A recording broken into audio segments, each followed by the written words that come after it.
Hi mga kabsat! It's me again, CJ! And for today's video, ipapasyal ko kayo sa Baywalk ng Puerto Princesa City dito sa province of Palawan. Arat na! Siyempre, magpa-park muna tayo. Grabe kasi So, nandito kami ngayon sa Baybay. First time namin magtambay dito ng hapon. Sana all. Usually kasi gabi kami pupunta here. Yan. Ito, prinsesa. Nakita. Masilaw. At ang ganda nga ng tanawin dito sa Baybay, lalo na pag ganitong hapon na. Pero, mas maganda kung may kasama ka. Nakikita nyo naman, di ba? So yon, dito kami nagtambay as in sa gilid mismo ng dagat. Kasi nga, hindi naman ganun kainit, masilaw lang. Warm yung init niya, hindi nakakapasok. Kasi ng mga ano na rin to, almost 5 PM na rin. Tapos, may nakita kami, wala na. Saan kaya yun? Ay, doon lang sa malayo. Yung nagsasagwan, parang nagpa-practice sila. Di ba may mga ganong, sa sports, yung nakabangka na maraming sakay, ganon. So yun, naririnig ko pa yung count. Doon. Tapos guys, kung napapansin nyo, nasa public na naman tayo kasi nga, pinapractice ko na tanggalin yung hiya ko. Sayang naman kasi itong binili kong camera, diba? Kung hindi ko gagamitin at puro lang ako doon sa bakuran, puro manok yung kasama ko. So at least dito, hindi naman ganun katao ngayon.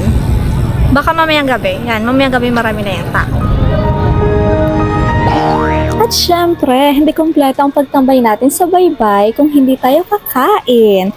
Pero dahil malayo pa ang sahod, kaya dadaanan lang natin itong mga mamahaling kainan. Doon lang tayo sa turo-turo doon sa kabila. At dahil napakainit nga ng panahon mga kabsat, kaya naisipan namin mag-fresh mango shake. At sulit naman ang binayad namin dahil nakaka-refresh na naman. For only 30 pesos, okay na. May pagpipilian nga pala, merong 20, 30, and 40. Depende sa size na gusto nyo. So, ayan nga ang kanilang stock ng mga sariwang mangga para sa kanilang fresh mango shake.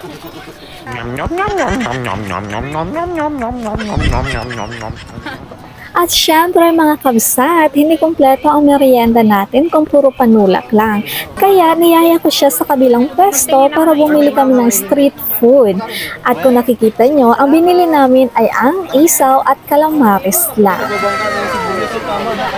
Sana all. Ang isang ng chicken. Kalagay daw. Ay, pahawak daw.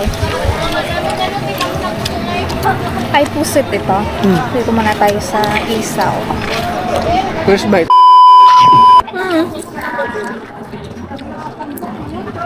Mapait-pait. Siyempre, ganun talaga yung characteristic ay katangian.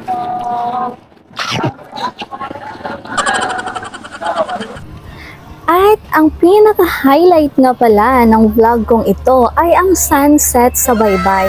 Kasi ito talaga ang pinunta namin sa Baybay, ang manood ng sunset. Kasi nakikita nyo naman mga kabsat, masyadong nakaka-inlove ang sunset. Ewan ko kung ganun din kayo, pero I love nature talaga. At yung mga ganitong bagay, masyado kong na-appreciate. At syempre, may mga reminders din dito para gumaan ang iyong isipan kung ikaw man ay may pinagdaraanan habang nagmumuni-muni rito sa Baybay. Hindi ko nga sukat akalain mga kabsat na ma-attract ang attention ng MC sa resto bar na yan. Pakinggan nyo ito. May bago tayo na sa labas, oh. Galingan nyo ha, mag-invite kayo ha. May vlogger dun, oh. Pinupo mo to ha.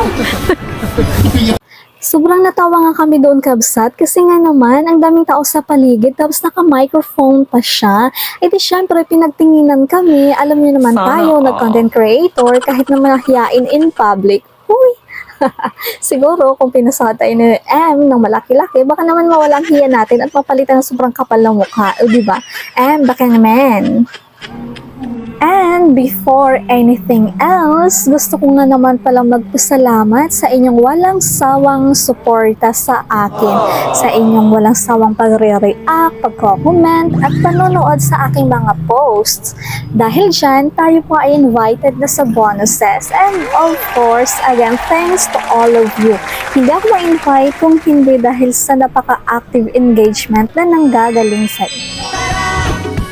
Bakasyon tayo sa bayan ko, Puerto Princesa. Iba ka talaga, tara.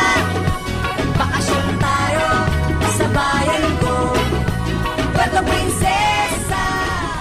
At syempre mga kabsat, alam ko naman na karamihan ng aking mga viewers ay naninirahan outside of Palawan. Kaya kung kayo man ay magagawi rito sa Puerto Princesa City at gusto nyong bumili ng pasalubong or souvenir, pwede kayong bumili rito sa Baybay at ang mga pwesto or mga boutique ay matatagpuan lamang malapit sa parking lot na malapit sa entrance ng Baybay. So sana nakatulong hanggang dito na lang at maraming salamat sa walang sawang panonood.